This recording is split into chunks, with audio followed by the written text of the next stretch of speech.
Bum, bum, bum, bum, bum, bum. Hey, everybody, come on in. Bum, bum, bum, bum. It's time for Coffee with Scott Adams, the best part of the day. Yeah, sometimes there'll be parts of the day where you'll say to yourself, I wonder if this is better than Coffee with Scott Adams. And then you'll think to yourself, no, that's crazy. Of course it's not. This is the best time of the day. And all you need to enjoy it is a cup or mug or glass, a tankard, chalice or stein, a canteen, jug or flask, a vessel of any kind. Fill it with your favorite liquid I like, coffee. And join me now for the unparalleled pleasure of the dopamine hit of the day, the thing that makes everything better. It's called the simultaneous sip. And if you're ready, it happens now. Go. Mm, simultaneity. It's the extra flavor that makes it special. Well, I'm happy to announce that the air quality where I live in California is now moderate. Moderate. That's right. I could walk outside for short periods. Yeah, yeah. For a little while, the weather teased us, and for a few days, I could actually go outside. I could leave my house safely.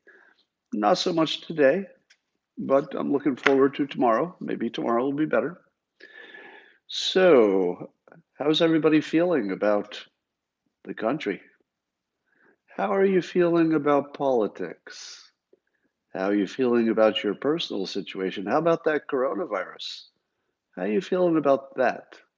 What about those polls? What about all the drama? How are you feeling about all this? Does it feel as though everything's going wrong and it seems almost helpless and hopeless?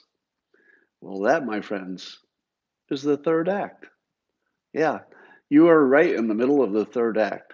The way it's supposed to look is like there's no way out. If it looks to you like, oh my goodness, there are lots of ways this could go, but none of them look especially good, you're in the third act. How will it turn out? Well, we don't know yet, do we? That's what makes it the third act. If you could see exactly how this will be resolved in a good way, it wouldn't be the third act. It's the it's the unknown that makes it special. And let's talk about all of those things. Um, but I will tell you that I remain optimistic. Uh, That's not to say that people won't die from the coronavirus, and that will be tragic. It's not to say that there won't be more violence in the streets. I'm sure there will be. And it's not to say that we won't have all kinds of surprises and shocks and punches in the stomach.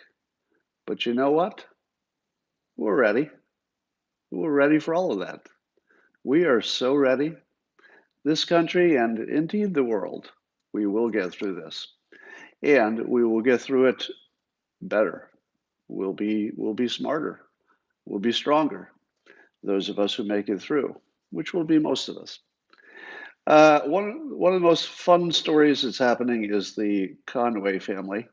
So Kellyanne Conway is taking time off from her professional life to be with the family. And of course, you know her husband, George Conway, is the president's one of his biggest critics. And I guess he stepped back from being a critic for a while too. And they've got a 15-year-old daughter, Claudia, who is absolutely hilarious. I, I, I feel bad for Kellyanne and for George. They have to deal with a teenage daughter. But there's something about the whole story that's so completely human and relatable that is just sort of perfect. If you haven't seen the latest video that 15-year-old Claudia posted that her mother did not appreciate, you have to check it out. You have to hear Kellyanne swearing at her and then finding out that she's being recorded. And next thing you know, it's posted on social media. um, I, I would just say I have good feelings about both daughter and mother, and I have some empathy for George as well, just that they're going through it. None of it's terribly important. It doesn't affect you, doesn't affect me, and I suppose it's a little bit embarrassing for them. But wouldn't you watch that reality show? If the Conways turned their situation into a reality TV show, I'd watch. I know I'd watch. So anyway, I'm just wishing them well. Um, so Joe Biden had his little town hall last night, and how many lies do you think he told at his town hall? A lot. Joel Pollack, put them together and published them. So it was all his biggest hits, all of his normal lies. But he is still in big events. He's still telling the Charlottesville fine people lie. Now just think about that. Think about the fact that for 2 years it has been massively debunked. I mean, it's probably the debunking has been published more times than just about anything else in the last 2 years. And still, the news silos are so tight that message doesn't penetrate the left. I would say, if I had to guess, I would say 90% of the people who watch CNN primarily have no idea that anybody even has tried to debunk the Charlottesville Fine People hoax. They wouldn't even be aware that there's another point of view. And it's not even a point of view, it's just a fact check. It didn't happen. Read the transcript, it's obvious it didn't happen. So his primary, really the thing that he bases his entire campaign on, objectively, easy to confirm, didn't happen. Just never happened. It's literally just something he made up. Well, other people made it up as well. But here's the amazing thing. If you ask people what's the main reason that they don't like President Trump, the number one reason would be they'd say he doesn't tell the truth. That would be it. That would be the number one reason. And the guy running against him can tell a whopper of a lie, like the biggest lie of the last 10 years, and can completely get away with it. Now, it's just sort of amazing that we're at a point where there's just no importance to facts. The fact that this didn't happen has nothing to do with the fact that it will change the election. Doesn't matter. Yeah, he always tells his bulging vein story. Let me tell you how I would love to see the third act get resolved. I'd like to see Trump, and by the way, I don't think this will happen, so this is not a prediction, and it's also not one of those annoying recommendations for what the president should say. Do you read these article opinion pieces where people will presume to say, here's what the president should say. He should issue a statement that says this, and then they'll write it as if it's in his voice. All of that stuff just is so cringy to me. And I'll tell you why. None of the people who would like to put words into Trump's mouth could have done what he did, which is become president by saying the things he said instead of the things they think he should have said. At what point do we say, all right, can we accept that it's not a coincidence that he says things we wouldn't say, does things we wouldn't do, but it made him president? So shouldn't you at least question your own judgment and say, all right, maybe I'm not so smart. Maybe I actually can't tell what is the right thing to do. Maybe it's just the thing I would like to hear, but it wouldn't necessarily work politically. You can't doubt the president's instincts at this point, his instincts to connect with the people as opposed to the pundits. So um, here's here's one of the things that bugs me like crazy, is that there's a lot of magical thinking going on when people criticize the president. And the magical thinking goes like this, that our other presidents were of good moral character, and this one is not, and therefore that's a problem. Wouldn't you say that that captures pretty much the entire Democrat problem with President Trump? He's got a flawed moral character, they would say, and therefore, having a president with a flawed moral character is going to get you a bad outcome, right? That's their argument. But here's the problem. Remind me which of our presidents had good moral fiber. You got your presidents that you think had good moral fiber, but you don't know as much about them as perhaps I do. I do know some things that are just not public. What about Nixon? What about Bill Clinton? What about Obama?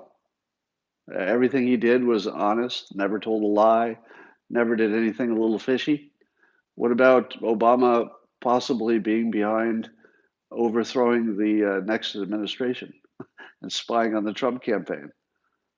These are pretty big moral failings, pretty big. What about the founders, literally slave owners? Great moral character? Not by today's standards. I'm not even sure it was by the standards of their own time. It wasn't even great moral character necessarily. Don't know how they thought of it, but I don't think everybody thought it was great moral character. So I would say that it's magical thinking to imagine that the better your moral character, according to outside observers, the better your result as a president. I would say that there's absolutely no correlation in evidence at all. And yet, it's the number one thing that the president's critics obsess on, and and their alternative doesn't provide it. Biden provides nothing of the sort if what you want is to get the president with good moral character. He just doesn't offer that, not even close. He's not even in the general zip code of good moral character. Is he a nice guy? Apparently. I guess people like him. In person, he's not very abrasive. That counts a lot, right? That we live in a world where people appreciate that.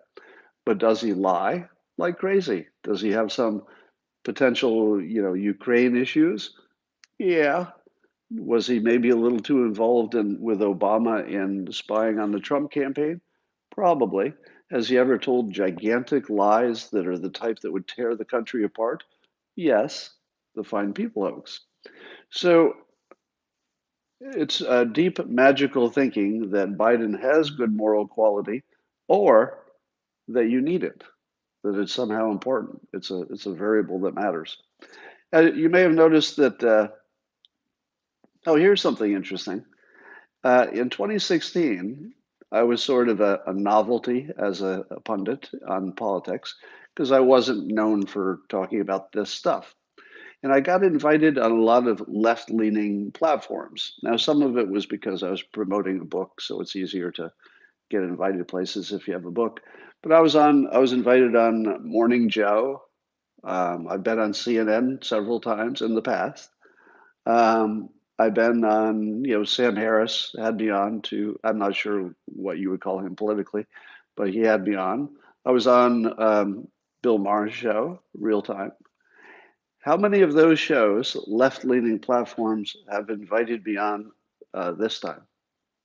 Now, keep in mind that the reason they invited me on is that I was an oddity, and I was saying that Trump would win the election. So that made me like a weird, crazy guy, right? Because I was predicting the unpredictable. But it turns out I was right. And not only was I right, but I turned out to be right about some other big stuff, including Kamala Harris getting as close as she has to the top of the ticket. And you would think that if you started down unusual and you showed that you were right, you would be invited to all of those places that had you on before. Because I would say that they did fine in terms of clicks and they did fine in terms of audience. I don't think they lost any audience by having me on, probably gained a little. So what do you make of the fact that I am completely shut out from the entire left silo? It means they're afraid of me. Now, it could be because I'm not interesting. That's the other possibility. But compare these two explanations for why I'm shut out of that whole world. One is that I suddenly became less interesting, even though all of my traffic is higher than it's ever been before. So if you were to look at every objective measure of whether I'm interesting, it's through the roof. All of my numbers are way up compared to what they were. The other alternative is that I'm dangerous. In other words, I have a point of view which would penetrate the silo. I think that they know which people they can bring over and will be discounted by their audience. There are lots of strong voices that if you bring them over, they're going to say stuff that are pro-Trump, but they won't land. They just won't penetrate that audience. But if you get somebody who can penetrate the audience, they get blackballed. Look at Steve Cortez. Steve Cortez used to be on contract for CNN, but I think it was when he debunked the Fine People hoax was probably the last time they invited him on, even though he was still on contract. And then I guess the contract probably ran out. So anybody who can break through, they immediately get them out of there because that's going to ruin the whole deal. Now, how about the polls? Do you believe the polls that are coming out that are showing Trump is way, way behind and falling even deeper behind? Well, you probably saw the stories that the Democrats are being oversampled in these polls. So it looks like there's a big change, but maybe there's not. However, what if there is? What if it turns out there is a big change in Trump's support? Let's say it dropped, just dropped a lot because of the hospital stay, the coronavirus situation. What if it dropped? Do you think that would be real? I do. I think it would be real. But not real in the way that normally polls are real. Normally, polls are real in the sense that they might predict the future. I think these might be real, as in there might be a real drop off, people being unhappy about the way the president handled his own infection and others. If they're unhappy about that, I think people vote in the polls. In other words, they show their displeasure by expressing it to a pollster. But when it comes to election day and they've got to pick, oh, okay, now I'm not just expressing my displeasure. Now it's real.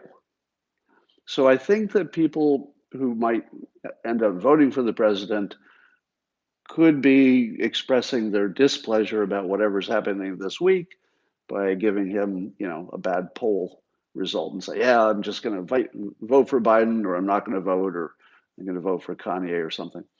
I don't feel as if when people turn against the president on a specific issue, it feels more like they're trying to guide him. Because he looks at the polls, right? We all know that he would be absolutely influenced by any strong poll movement. We know that. So I think people are not just telling you what they want. I think they're trying to influence the president. And if you see a big move based on a single topic, it might be people just sending him a message. You know what I mean? And that might not reflect the final vote. So let us go over what he did right or wrong. And it's an interesting one this time. And I guess I'll save my summary for whether I think it's mostly right or mostly wrong. But here's what he said. So the president, as you know, left Walter Reed earlier than most people would think he should. All right. So the first thing you need to know is that the president obviously wanted to manage the situation so he would look a little bit superhuman. Did he accomplish that? I think so. I think so. I think he accomplished making it look like his stamina, his power, his health, his vitality was more than a match for the coronavirus. So, would it have been medically advisable to stay a little bit longer? Perhaps. I'm no doctor. What do I know? Maybe. But was it a good move on the president's part to be aggressive on getting out there? I'm going to say probably yes. I think the net of that is slightly positive, if not more than slightly. I think that people need to see their leaders acting strong, even when we know they're acting, and that's important. When I see the president, you know, acting like he's all healthy, and you probably saw there's some video of him breathing hard when he got back to the White House, climbed some stairs. He was noticeably struggling to breathe. And you could tell that he was trying to not look like he was struggling to breathe. In other words, it was obvious to anybody that he was putting on an act to look healthier than he might have actually been. Are you bothered by that? Are you bothered by knowing he's putting on an act? Probably not. You're probably not bothered by that because that's part of the job. Part of the job of a leader is to look like a leader. Are you bothered by the fact that he wears a suit and tie when he's in the Oval Office? Well, you should be. He's putting on an act, right? He's not naturally born in a suit and tie. He's acting like a president by dressing like one when he's in the Oval Office. So he's a big phony, right? Because he wears a suit in the Oval Office? No, no, we accept that a president needs to put on a show. It's a show. You might not want to call it a show, but it's a show, and it's important that he does the show right. It's part of being a good leader. So I would say that his instinct to show strength is correct. You'll get a lot of pushback from it, but I think that was a correct instinct. He didn't get everything right, though, so it's not going to be all compliments, in case you're wondering. Here are some things he said uh, in a video. He said, "Don't let it dominate you," meaning coronavirus. "Don't be afraid of it. You're going to beat it." And he said he feels better than he did 20 years ago, and don't let it take over your lives. And then he said, and I'm paraphrasing a little bit, but he says, "As your leader, I had to do that. I led, and then I know there's a risk." So he was saying that he had to be a leader and basically do the same thing that he was asking of the public, which is to go about your business, take a chance. Um, Jake Tapper interpreted that as he insanely is saying that he intentionally got the virus to be a good leader. Is that exactly what he said? Is that a fair characterization? Did the president say he intentionally got the virus because it would make him a better leader? No, no, that's not exactly what happened. But will people see it that way or hear it that way? They might. They might. So let's look at his specific statements about don't let it dominate you, don't be afraid of it, etc. Here's the problem. If you thought he was going to come out of the hospital, uh,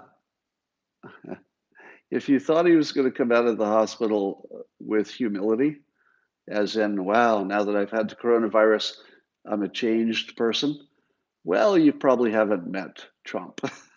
There wasn't much chance he was going to come out of the hospital a changed person. I forget which pundit it was. Uh, I was listening to was just laughing at the notion that he would come out as a different person because it is sort of funny when you think about it. He's not really going to be a different person. And we should assume that beating coronavirus will make him more Trump and not less Trump. All right. So, how do you feel about the fact that he's telling people not to be afraid of it, etc.? Well, I'm not sure he's nailing the messaging. So I would not give him an A plus on the messaging there. I do think that people could take it the wrong way as if he's not taking it seriously enough. So I think that he may have exacerbated the number of people who say he's not taking it seriously will have even more to yell about than they had before. So that part's not good. But here's the part that's imponderable and really here's the part that matters. Is the president matching the public? Now, the president is definitely not matching the messaging that the experts would want to use, most of the experts. They would not want him to say what he's saying. Most of the pundits, the people who really pay attention to the news, most of them would also say, I don't like the way he did that. He is underplaying it, etc.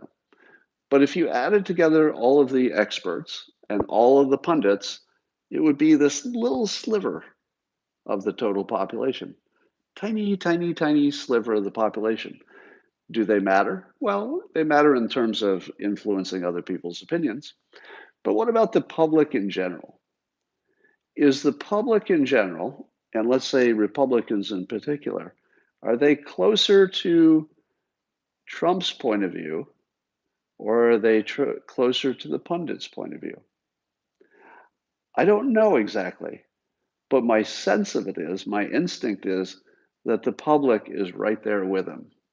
Do you get that sense? Now, because it's the public, that never means all of the public, right? There's always that big solid block of Democrats who will hate him no matter what he does. So they'll be against him no matter what. But in general, wouldn't you say that Republicans are more pro take the risk, get back to work, and might even appreciate the fact that he modeled that behavior?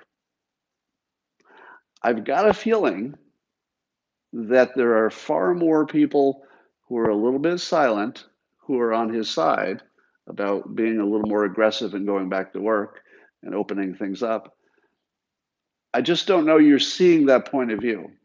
And here's why you don't see that point of view. Because in order to be honest about it, you would have to say the following. This would be an honest opinion, and it's why you don't see it. It's just too honest. And it would go like this. I think it's more important for young people to live their life and avoid whatever mental health and stunted educational problems they'll have. I think that's more important, and keeping the economy strong is more important. Those two things, the health of the young, the mental health of everybody, but also opening the economy and keeping that strong is more important than the lives of elderly Americans. If you can't say that, you can't be honest. At least in that point of view, you can't be honest. Now, if there's somebody who says, "Oh, you got to just protect the old people," well, they're being liars, because one of the ways you protect them is by keeping the economy strong. How do old people get paid their social security? How are they protected? How do they get health care if the economy falls apart? They don't, right? Old people would be very vulnerable to a collapsing economy, maybe the most vulnerable. And if you can't say it as clearly as I can say it, and I'm going to say this is actually my actual opinion now, okay? So this is not an example opinion. My actual honest opinion, tell me how many people will be willing to say this in public. It is my honest opinion that we should set as a priority the youth and the economy of the country, and we should place those as higher priority than the lives, the actual life and death of senior citizens. That's an honest opinion. Now, you could certainly disagree with that, but if you're disagreeing, remember you're disagreeing about extent and maybe timing, because everybody understands you need a strong economy, or else you're in big trouble. So we know we need to do both, right? There's nobody who's so dumb that we only need to look at health or we only need to look at the economy. We know we're going to be tweaking those variables the whole time. But I'm just going to say it straight out. How in the world do we ever get back to work until you can say what I can say? Now, I have FU money, so I can say things in public that other people can't. But I'm just going to say it straight out. I value youth, their lives, and the economy, which supports us all, including senior citizens. I value those higher than I value the actual lives, because people are going to die in big numbers of senior citizens. Now, I've got a little bit of credibility saying that because I am a senior citizen, right? So I'm 63 and I've got asthma. So I'm at risk, very much at risk. So when I say that I value the lives of the young and the economy over, the older people, I'm saying I value them over myself. And I'm saying it clearly. I value them over myself. Indeed, if you gave me a choice and said, here's the deal, tough choice, Scott. The only way young people are going to do well is if, I'm sorry, but you have to die. We don't have a second way to do this. It's just the only way to do it. Are you up for that? I wouldn't like it. Wouldn't be very happy about that choice. But I know what I'd choose. I've had a good run, and I would make that choice. So, and I think most people would actually, especially, if you're over 80, I think if you did a poll of people over 80 and you said, here's the deal, you've got a 15% chance of going a little bit earlier, and it might not be pleasant, but any way you die isn't going to be fun.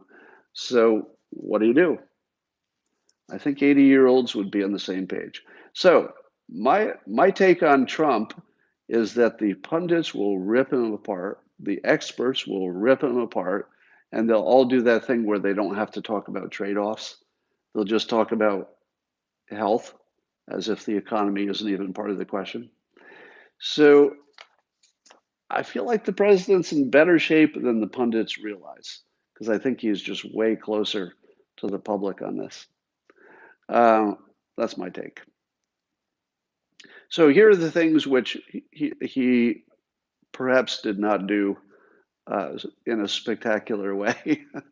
So these have some trade-offs. So just so I'm being fair, because I know the biggest criticism I get, which is completely inaccurate, is that I only say good things about Trump. So if you're one of those people who thinks I only say good things about Trump, stay tuned. You'll like this part. All right. So here's some things that are not so good. Certainly by downplaying the virus, even though there's a reason for it, and I understand the reason, it could cause people to wear fewer masks, and maybe that makes a difference. Do I know that masks make a difference? I do not. But I also don't know that they don't make a difference. So given so many experts being pretty sure that they do make a difference, the risk management suggests that you should go ahead and wear them because they might. And it's such high stakes, you should do it if it might work. So I think downplaying the virus has a downside. It has an upside as well, if we get back to work and we're not afraid, but definitely has a downside.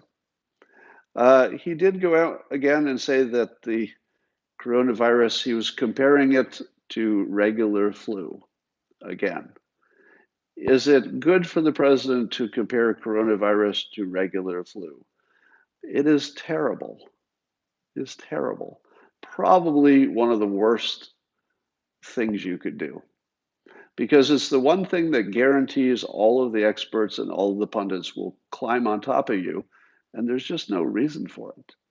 He doesn't need to compare it to the regular flu to make his case that we should still go back to work. You just don't need that comparison, and it works against his credibility. Now, the other thing, if you haven't heard this before, the numbers of deaths from the regular flu are complete bullshit as far as I can tell. Have you ever met or heard of or know of anyone who ever died of the regular flu? Maybe some of you do. I don't. I've been around for decades and I've never heard of anybody dying of a regular flu. If it were anywhere near 50,000 deaths a year, you would know somebody. I mean, 50,000 deaths a year would be about the number of automobile accidents, right? It's somewhere in that range, automobile accidents. Do you know anybody personally who died in an automobile accident? Yeah, you do. You do. You probably know several people who have died in automobile accidents. How about guns, gun deaths? There's somewhere in the neighborhood of automobile accidents. It's somewhere in the low tens of thousands a year, right? Do you know anybody who ever got killed by a gun? Yeah, you do. Probably. I know one, two, three. I know several people who were killed by guns, but I don't know anybody who died from the flu, the regular flu. And I tweeted this morning an article maybe you've seen before, in which a doctor explains that we don't count regular flu deaths. Let me say that again. We don't count them. So when somebody says there were 50,000 flu deaths, where's that number come from? Well, not from counting. I don't know where it comes from, but it doesn't come from anybody counting anything. Apparently, they get lumped in with pneumonia deaths, and it's some kind of an estimate based on excess deaths or something. But there doesn't seem to be backing for that. And in fact, the real number of flu deaths might be 10% of what's reported. All right. So every time the president compares coronavirus to seasonal flu, he looks uninformed. Even though his point about don't be so afraid, go back to work, that might still be the right thing to do, leadership wise. I just wouldn't use this comparison because it's just asking for trouble. What about him driving around and putting his Secret Service at risk by having them in the car with him as he drove around to wave to supporters? On the plus side, I think it was valuable because it does show that the leader is alive. He's still making decisions. He can still be mobile if he has to be. But he did put the Secret Service at a little bit of risk. Probably not a lot, a little bit. But how do you feel about it? You don't feel good about it, do you? I would say that would be a mistake. I would say there was something to gain, and he gained it, which is he showed the world he's alive. But there was also something to lose because it looked a little selfish.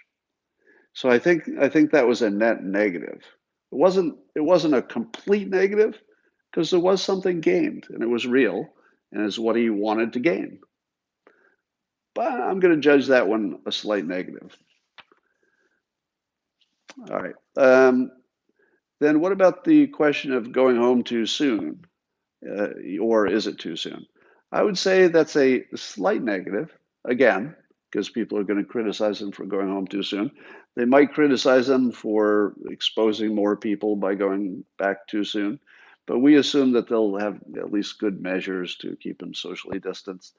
But that part is also a trade-off. I would say that going home too soon, he could have waited another day, could have waited another 2 days, would have been fine, I think. But making it look like he's Superman and going home soon, probably a little more benefit than cost. So I'm going to say again, there was a known benefit he was going for. I think he got it. It makes him look sort of like he's strong and vital. But there's a cost because it looked like it might have been a little bad judgment to go back that soon. I'd say slight positive there, but not a lot. Um, What about his all of his tweets in all caps the day I think it was the day he went back and he started in the morning with all the tweets in all caps? Not good. Not good. If you add up the all caps tweeting and the fact that he said he feels better than he did 20 years ago, um, that sort of strongly suggests that the steroid type drug that he's on might have an influence on his personality. Now, I told you from my experience from prednisone that it completely changes your personality. You become very aggressive, and you think you can conquer the world, and you do feel 20 years younger. Indeed, you might remember that I explained it exactly in the same terms. I said that on prednisone, you actually just feel like a young person. It just completely turns you into in my case, I felt 25. I could do any exercise. I could run all day without getting sore. I could do anything. It was like a super drug. Now, I worry that when you take somebody with Trump's personality and you put them on a super drug that makes you feel stronger and more confident and more aggressive than you would have felt normally, that's not a good situation. And I would go so far as to say, I'm not a doctor, so obviously this would be a doctor decision, not a Scott watching from thousands of miles away decision. But I would like an answer on whether he should be 25th Amendmented and Pence should be in charge while he's on that drug. So let me say that again, because you're not going to like it. So I want to make sure that when I say something you don't like, I say it really clearly. Um, He's showing some indications, the all caps tweeting being a real tell, with the 20 years younger, with the going home a little early, being a little aggressive on that stuff. And then just the way he's talking about beating the virus and don't be afraid of it. If you put them all together, and again, I'm not a doctor, I'm just a citizen who doesn't want the country to blow up in a nuclear fireball. That's all. That's where I'm coming from. I think the question has to be asked. The question has to be asked if he should be taken off the field until he's off that drug. And I'd like to hear his doctor say, no, there's no change in his personality from that drug. That might be the case. I'd like to hear the doctor say, no, no, no, at the levels we gave it to him, you don't even have to worry about side effects. It's because we gave him so little. I don't know if that's the case. I'm just saying that if the doctor told me that, I'd say, oh, okay, I'm still seeing these signs, but you're the doctor. I'd be willing to go with a professional opinion who was close to it. But without that, without the doctor saying, okay, I hear what you're saying. I hear what you're saying about his personality change, and that would match the side effects that are known with this drug. So maybe we just, give the nuclear codes to Pence for a week. Just maybe that one thing. At the very least, I would like to speak directly to whoever is in the nuclear chain of command. If you get a if you get a nuclear command from President Trump this week, maybe get a second opinion. That's all I'm saying.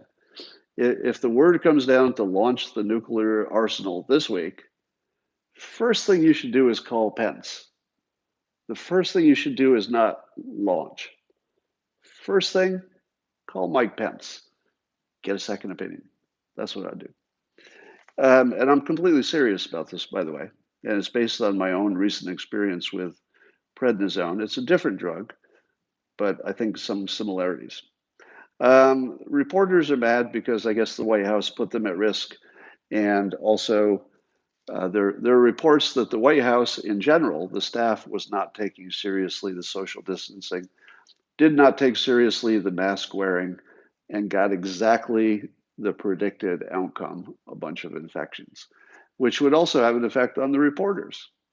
Do you think the reporters are happy, the ones that cover the White House? Not so happy. Not so happy at all. Um, Somebody's arguing with me in the comments. All caps doesn't equal aggression. No, any one of those signs, the all caps, the acting strong like a bull, feeling better than 20 years ago, all of those things individually are not alarming. If you saw any one of them, you'd say, whatever. It's just the collection of them combined with the fact that he's on a drug that would cause you to act exactly like that. So the question has to be asked. Here's the other question. Do you think that a president should always give you the truth? Do you think that it's the job of the president to always give you the accurate story about anything? I would argue no. It is not the president's job to give you the truth. And indeed, if a president only ever gave you the truth, you would want to get rid of that president pretty quickly. Let me give you some examples. Should the president tell you what all of their options are for military responses? No, of course not. You don't want the president telling the adversaries what our military options are, or what we're thinking about that, or what we know about their military plans. So when it comes to military stuff, you do want the president to lie to the public because it's important. What about the economy? Do you want the president to tell you precisely exactly the truth about the economy, or would you like maybe, let's call it an enhanced version of the truth? Let's say a little extra on top of the truth. Which would be better? What would be better is the extra. Talking about the economy in dry, accurate terms is not good for the economy. Because as I've told you many times, the economy is a psychology machine. If you get the psychology right, then people feel optimistic and they have confidence, they invest, they buy, and that's what drives the economy. So if you don't give the economy confidence, it doesn't operate right. So should the president give you an exact description of the economy with no hyperbole? Or should the president be largely true, but give you a little extra so that you say to yourself, whoa, that's a little better than I thought it was. I'd better invest. Oh, that sounds pretty good. I think I'll spend a little extra because I think things are going to go well. The answer is your president should lie to you. Doesn't matter who the president is. They should lie to you a little bit. Maybe a 20% lie would be about right. You should talk up the economy. You should say it's better than it is. You should say it's going in the right direction, even if it's not quite. The optimism that the president puts on the economy is one of his strongest qualities as a president. Now, what about coronavirus? Is coronavirus, and because this is health, should the president give you an exact, really accurate, dry, no hyperbole, no exaggeration, nothing left out, any bad news included? Should he give you the most accurate news he could give you about the coronavirus? Well, a lot of people say yes. A lot of people say, let us decide. Let the citizens decide. We'll decide how afraid we are. We'll decide what to do with it. Just be accurate. Just give us the accurate information. That's a reasonable opinion, I'd say. And here's a better reasonable opinion, in my opinion, that he should talk it up a little bit. In other words, he should try to, if we know that the goal is to open up because the alternative is worse. So the alternative is staying closed. That's just worse. We have two bad options. One is really bad. One is not quite as bad, we hope, opening up. But they both have lots of risks.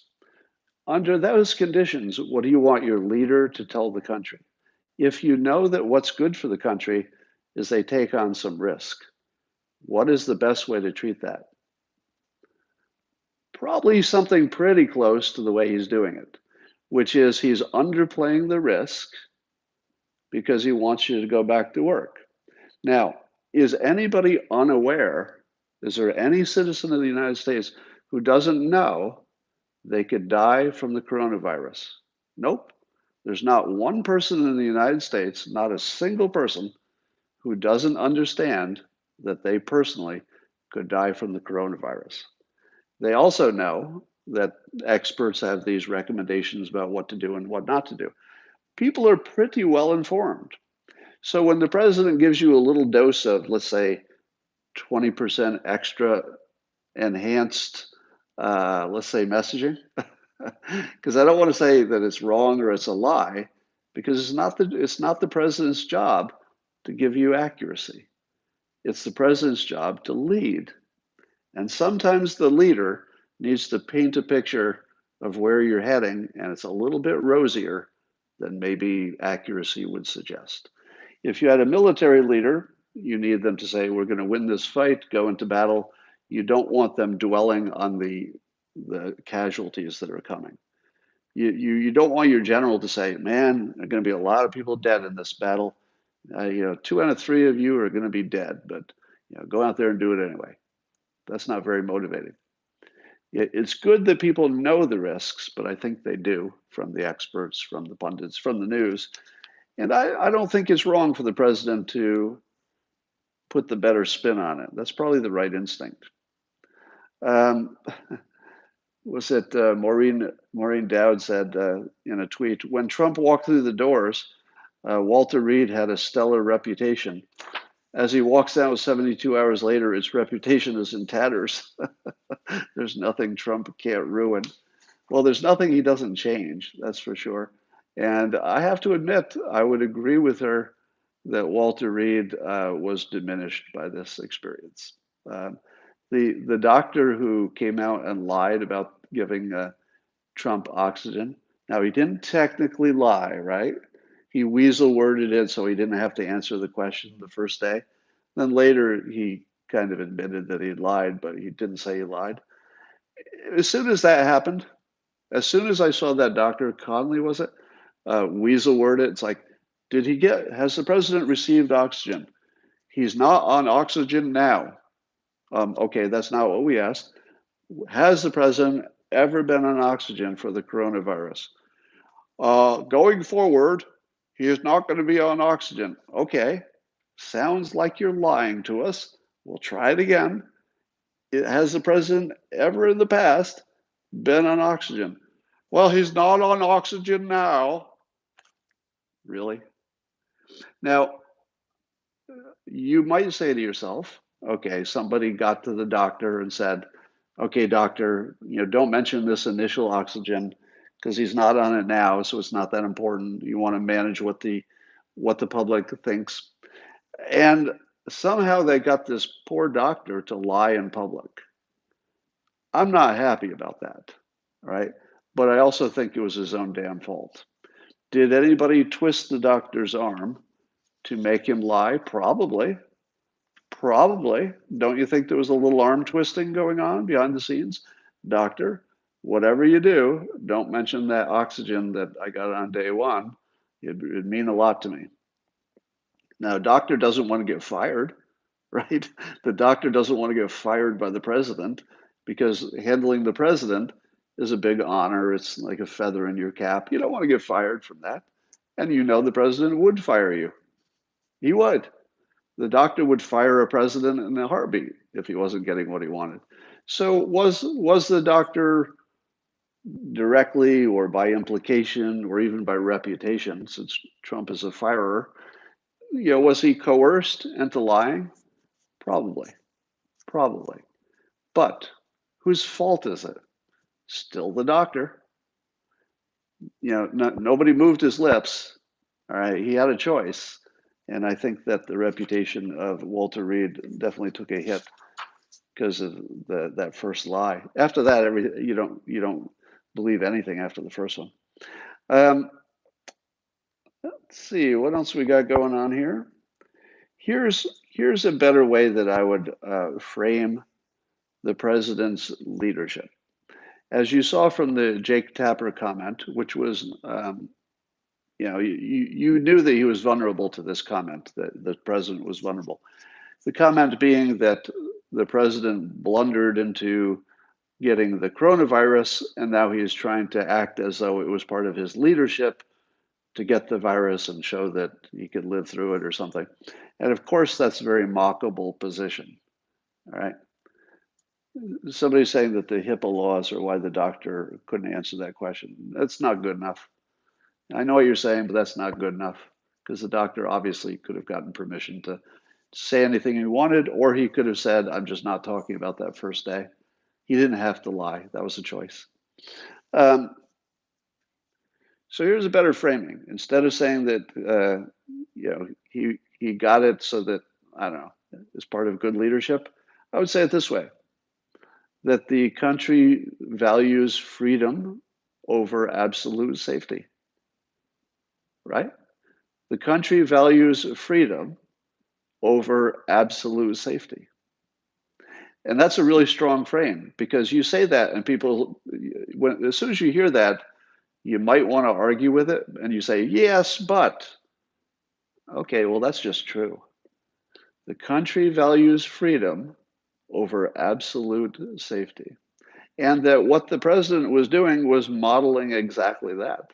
The president was experiencing his own freedom, meaning he was a little lax with the masks and the social distancing.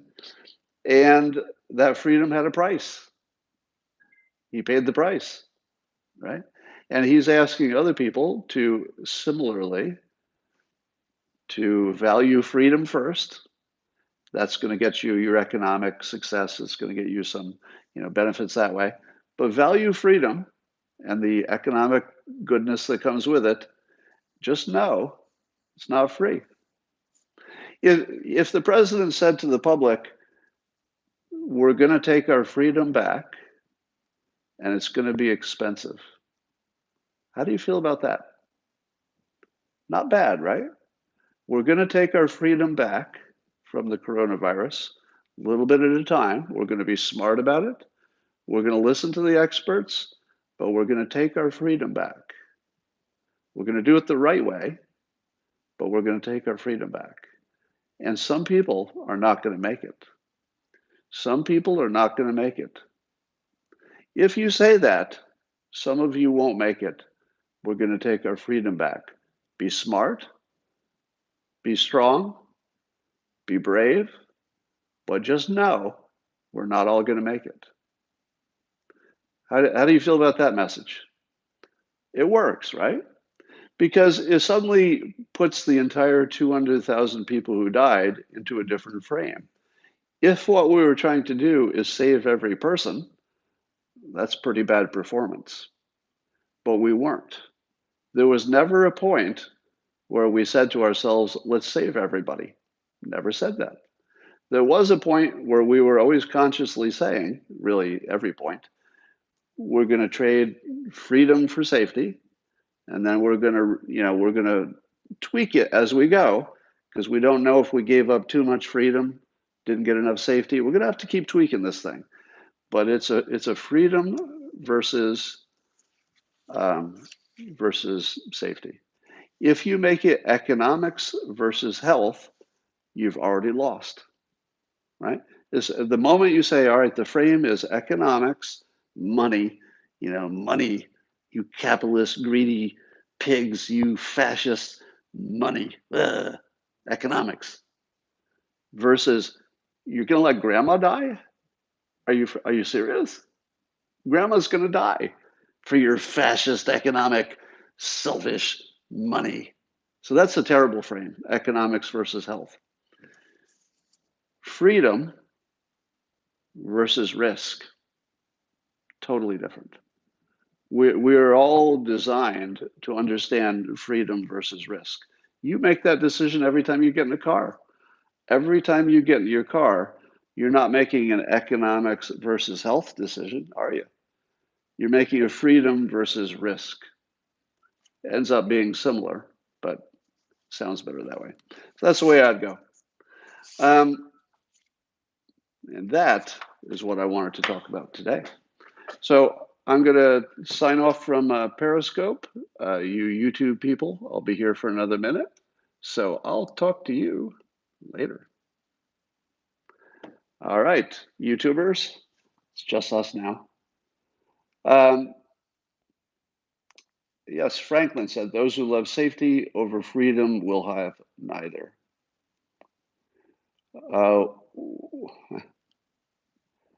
Just go look at your comments here as we get ready to wind down. What's my election prediction? I would say that the slaughter meter, as I like to call it, had been pinned at 100%, but we are right in the middle of the third act right now. So this is the point when the slaughter meter should be the lowest if everything is on plan. I would say the slaughter meter today is probably at 30%, probably 30%. Now don't panic, because the slaughter meter does not predict the election. That's not what it's for. It predicts how things are going today.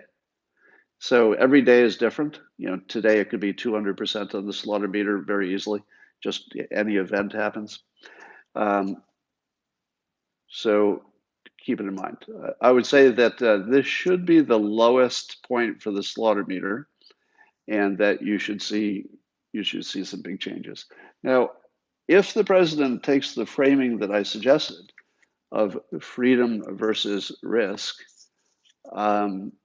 he could recover quite quickly. If he keeps it as economics versus life and death, and tries to minimize the life and death part while maximizing the economic part, it's not as strong. So we'll see.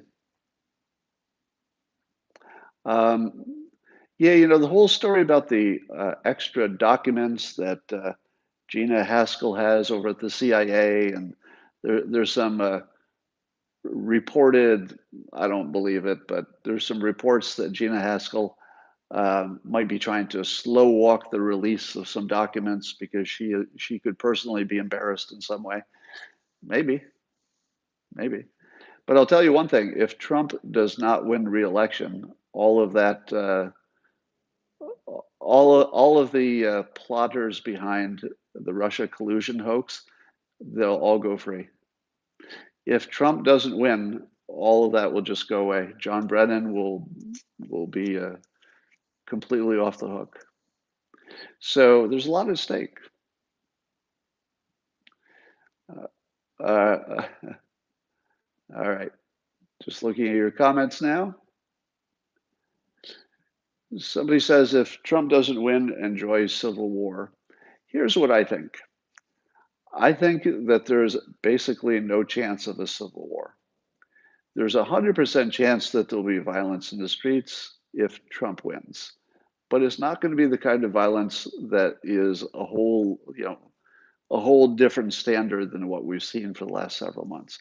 I think it'll just be more of that, and there'll be, it might be a lot more of that in the beginning, but I don't think it lasts. I think people will just get used to it. Somebody says I'm wrong on civil war. So there's somebody here who wants to take a bet on civil war. I'll make a bet against civil war. And here are the factors I look at. How many people in your neighborhood are in favor of civil war? In my neighborhood, I think the number might be 0. I don't think there's anybody in my neighborhood who wants a civil war. Probably the total number of people in this country who want a civil war is like 0.001%. Now, what would keep those people from being enough? Because it doesn't take many people to topple a country, right? If they do it right. I would argue that we have a superpower in this country, and it's called gun ownership.